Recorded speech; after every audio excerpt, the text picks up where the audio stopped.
So you've been bitten by the snowboard bug and it's time to buy a new board, but it goes far deeper than just choosing one with a great graphic. Joining me is Steve Watts, who for the past 18 years has owned the Ballistyx store in Ringwood, Victoria. He's here to give me some expert advice on how to pick the right snowboard.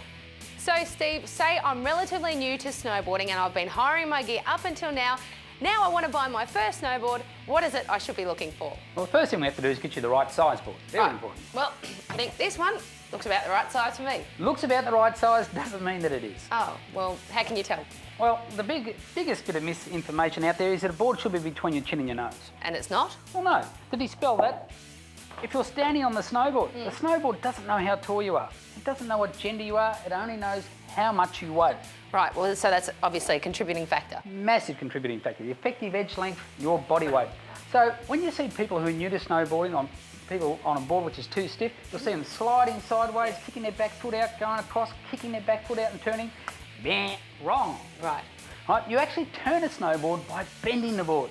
That's why a snowboard is shaped as such. So we want to get you in a friendly snowboard, easy to turn. Right. So you can get your foundation skills right, which will allow you to hold your edge. Right? And that way you're going to enjoy your snowboarding, progress much faster, and you have a much better time on the snow. Okay, Steve, so now I've been riding for a couple of years. I'm going a lot faster down the mountain, hitting the parks, wanting to hit some jumps. I need to upgrade my board, so what is it now that I need to look for? Okay, Tash, there's been some great advancements in snowboard design over the last couple of years. Right.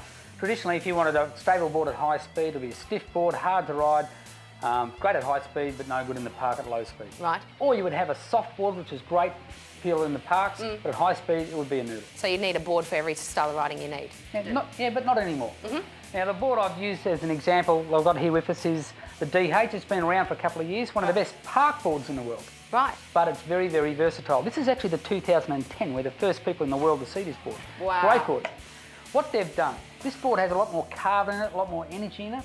Right? But what they've done right, they've got a board which is thin through the centre here, thicker here. They're very easy to turn.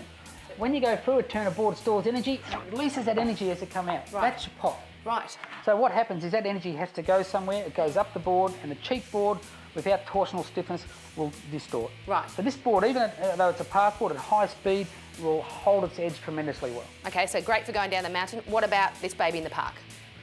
Well, in the park, this thing here, because it's so soft through the ends and through the centre, you can do all your jib tricks. Yep. You can learn to do all your little flatland tricks that you want to do. Fantastic buttering. Oh, you're fantastic. This board here is reverse cambered through the tip and tail for 2010. And what that means is you don't catch an edge. Great, Right? okay. So you don't bang, catch an edge and crash.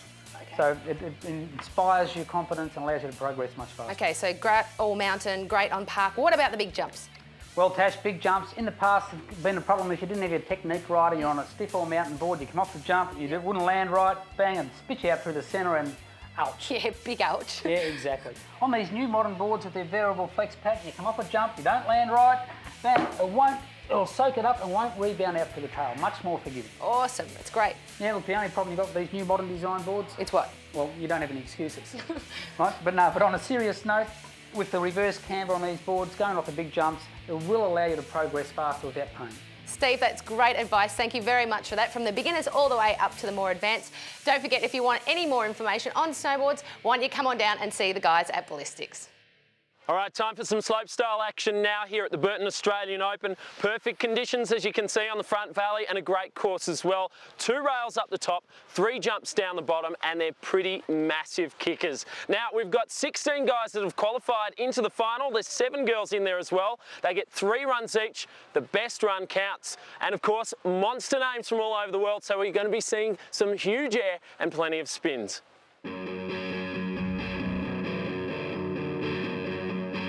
Australian Open Slopestyle, woohoo! The course is nice and fast this morning. No troubles with speed. This is good, and yeah, we're gonna have some fun, man. Oh, it's gonna be the best day of our lives. I'll tell you that right now.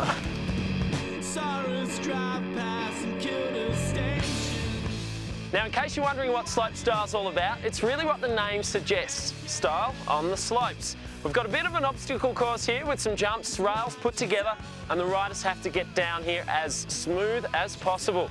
The judges are looking for degree of difficulty, execution, and just general overall impression. But of course, with that, we've got to have some variety and mix those tricks up a bit. As it has done every year, the Slopestyle Finals showcase some of the best snowboarding in the world. This includes the women, who, although may not go as big as the men, are certainly closing the gap.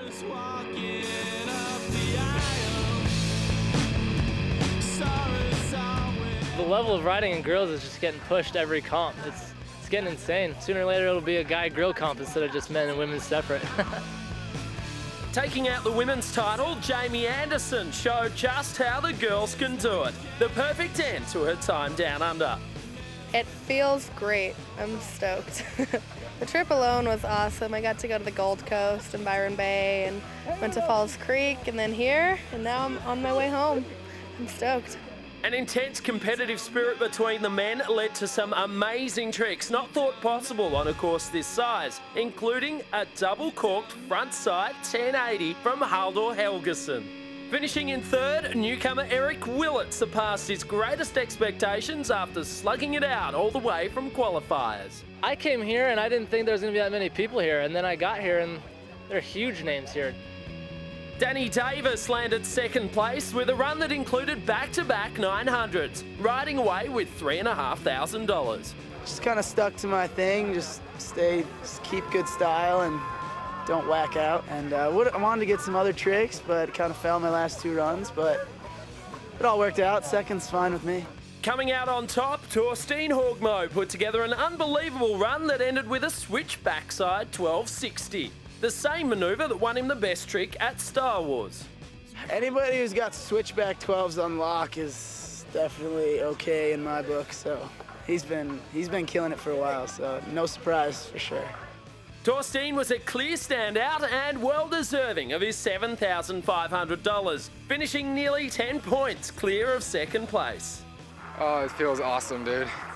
Straight up awesomeness. I'm so stoked. Danny killed it a lot. Chaz and Eric, Haldor, everybody just sent it. I feel so fortunate to be on top today. The 2008 Australian Open promised some serious snowboarding, and it didn't disappoint. We can only imagine what it will be like in the years to come.